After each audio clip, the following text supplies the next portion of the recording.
That's where I live. You want to pop in and clap? Sure, I'll pop in and clap. Ready? Whenever you're ready. Yeah, good. Okay. Okay. You say your name first. Sure, I'm Corky Buyer. Okay, Corky, can you talk a little bit about how you got this idea and what this is all about? How I got the idea was that there have been autograph shows for years and years and years. Everybody has an autograph show. TV, movies, every sport you can think of. The ballet, even the porn industry, I think, has their own autograph show. But rock and roll has never had an autograph show, and it just didn't make any sense to me. And so for the last 7 years, I've asked people why or why not, and I couldn't get an answer. And so since I couldn't get an answer, I thought, why not? And so for the last 2 years, I've been working on it, and today's the day. Fantastic. I'm going to be a little silent to answer this question, so it's not to be awkward, but just to give a nice clean. No problem. Yeah. Will you come right up as close to the camera as you can? Get a better outline for you? Yeah, yeah. Okay. And I'll move out of the way. So yeah. Was my head turned too much? No, it's perfect. Okay, levels are good on this? Yeah. That's Give perfect. me 1 second Cool. here. I'm sorry, I haven't slept in 4 days. I am back. Yep, no doubt. Hello, sir. All right. Okay. Go. Okay. And can you talk a little bit about St. Jude? Why St. Jude Research Hospital? Why St. Jude? I don't want to bore you or go into too much, but when my sister was 27 years old, she died of breast cancer at the City of Hope, which is in Duarte, California. And after all of the treatments and so on, we got a bill from the hospital, and it said paid in full by the City of Hope. And so my family, we went out, and in 1972, we raised $1 million and donated to the City of Hope and so on. And then later on, my mother got cancer, City of Hope, same thing. And I'd always worked for, donated towards the City of Hope. I've always tried to do the right thing or to pay it forward. But it became, for me personally, that location became synonymous to death with me. And so I was looking for another place to put my energy. And I saw a commercial about one of the children on TV, and Marlo Thomas, and of course that girl, I love that girl. And so it touched me. And I thought that was a great place to start giving. And when I had nothing, I would, if I had $50 in my pocket, I'd write a check for $25, send it to St. Jude, and put "wish I could do more" in the memo section. And I became a father much later in life. I'm 56. I have a 9-year-old. And all of a sudden, I saw St. Jude differently. I saw it as a parent versus before. And the idea of being a parent of a child in need like that, who may be suffering or in fear or whatever, and be helpless, and or not have the money for the treatment, and then what? It scared the crap out of me, frankly. And so that's when I really started stepping it up. Because the thought of my son being in one of those beds, frankly, scares the crap out of me. So that's why St. Jude. Okay, and how did you go about sort of recruiting these folks? Talk a little bit about who they are, maybe, and then how did you get them? What I wanted was an absolute cross-cut of rock and roll history. So in this room are 77 artists from the early 1950s, such as Trini Lopez, up to today, such as tomorrow David Ellefson might be here from Megadeth. Let's see. Who else? I mean, it's just Richie Ramone is in there. I mean, so it's a crosscut, and as well as the girls from rock and roll, the ex-wives of rock, because they were also influential in the words or the meanings of these things that were written, the songs that meant things to us. So I actually went online for the most part and found how to contact these people through their websites and cold called. And there's an autograph show, another autograph show in Los Angeles at the same venue actually, called the Hollywood Show. And it's a great show. It deals mainly with movies and so on. But they're starting to get some music in there as well. And Elliot Easton was one of the guests. And I approached him with the idea of doing the show, as well as the other 5 or 6 that were in the room. And Elliot was really the only one who saw what I was trying to do.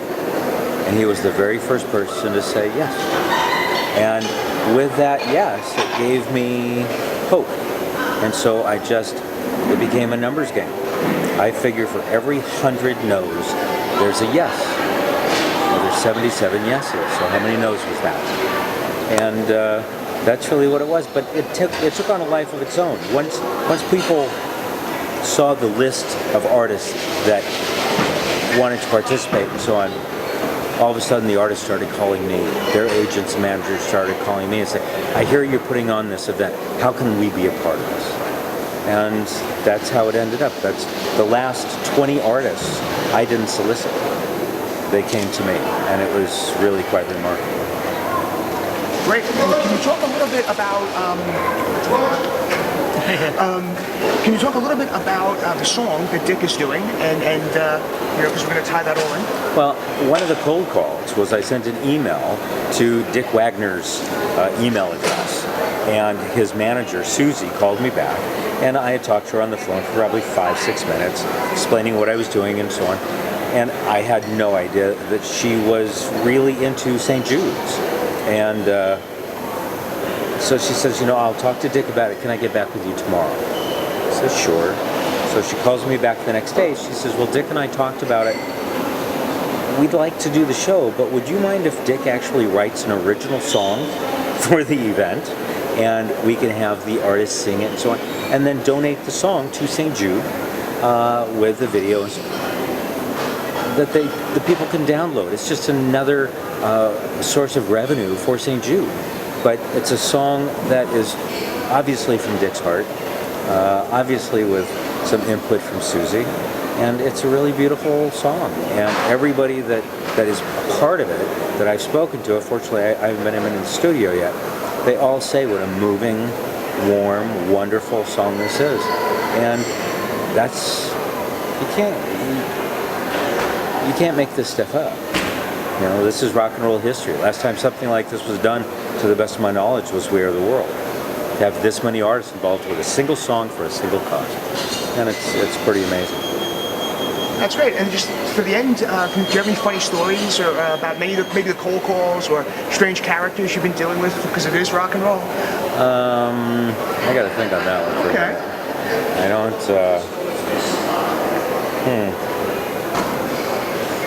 No, not really. Only because when I called them, it was such a serious note for me that the tone of the call was very serious. I'm very passionate about this show. I'm very passionate about St. Jude's. And so they saw that, they recognized that, and they responded in kind. And so that's when the connection was made. There are certain artists here that are my heroes. I mean, all of them are my heroes.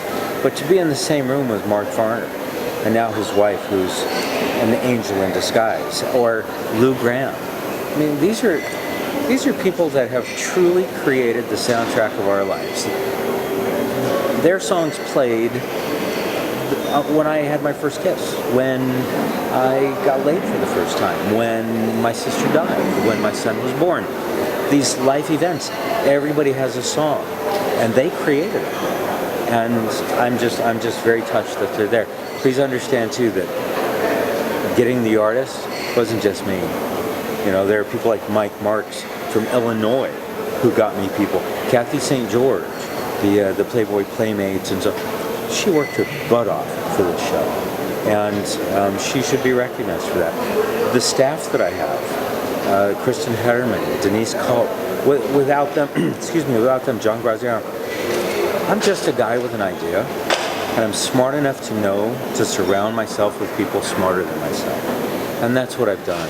I'm just a guy with an idea. Everybody else made it happen. Great. And can you talk a little bit about the show tonight? Because we're covering that too. The show tonight is, I don't know if you'll ever see anything like this again. I mean, it's going to be 6 hours of jam. I mean, you're talking about having Danny Seraphin, Dick Wagner, Lee Sklar, Mark Farner, all jamming for 30 minutes, as I understand. And then I think, unless it's changed, Mickey Free and Jean Bouloir, they're all going to do a Hendrix song, and it's just, the band London is going to play. Artemis Pyle is going to do a set of Skinner. Black Oak, Arkansas is here. I mean, Jim Dandy. You know, so it's an amazing event. I don't know, when was the last time you went to a concert that lasted 6 hours? When was the last time you went to a concert that had Hall of Famers in it? When was the last time you went to a concert that when they were done, you could walk up to them and say, hey, that was great, you know, and talk to them, and talk story, and have dinner. I did that once. I paid through the nose to have that happen. This is $20. Anyway. Great, fantastic, that's it. Really appreciate it. And I have one ask of you. If you run into people like